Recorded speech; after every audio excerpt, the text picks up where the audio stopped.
Today on Budget Builds, we unveil the project car. Can you go 9 seconds and a quarter mile for $8,000 on a street legal car? That's what we're going to find out. This is our new project car. If you've been following the channel, you're probably thinking, didn't we see a red Firebird with yellow lettering on the door last week? You'd be correct. If you haven't seen that video, I'll leave a link up here. This is a 1993 Firehawk. What are you doing? You're not in this video.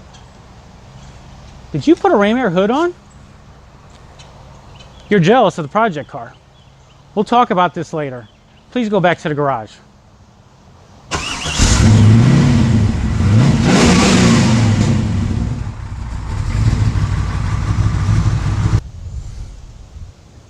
Please excuse the interruption. Cars can be quite temperamental at times. Let's get back to the project car. This is a 1993 Firehawk, and it is a real Firehawk. It's car number 18.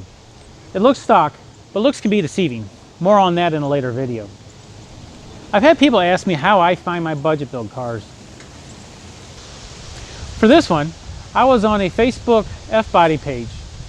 The owner of it posted that the car had been sitting 5 years and that he needed to get it started again. He knew all the basics of draining the fluids and all that, and just asked if anybody knew any tips or tricks for the LT1. I jokingly sent him a text saying, well, you just need to sell the car to me. Lo and behold, he sent one back. He was interested. Over the next month, we discussed about coming out and looking at the car and making a purchase for it. That month ended, my daughter and I went to Kansas City, looked at the car. We liked it. We bought it.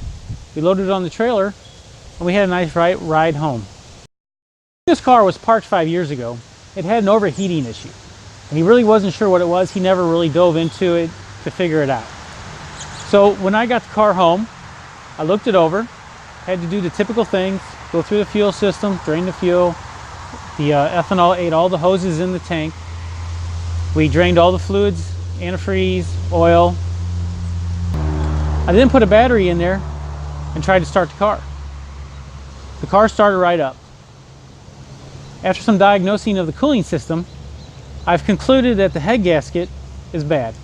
It could be worse, but it is an LT1, so typically the head gaskets go on these cars. So this is the project that we're going to start with. And we're going to see if we can take this car into 9 seconds for a total cost of $8,000, including the purchase price of the car. Now some of you are probably wondering what I paid for the car. Well, next video, I'll get more in depth on that as well. Thanks for watching, and please subscribe.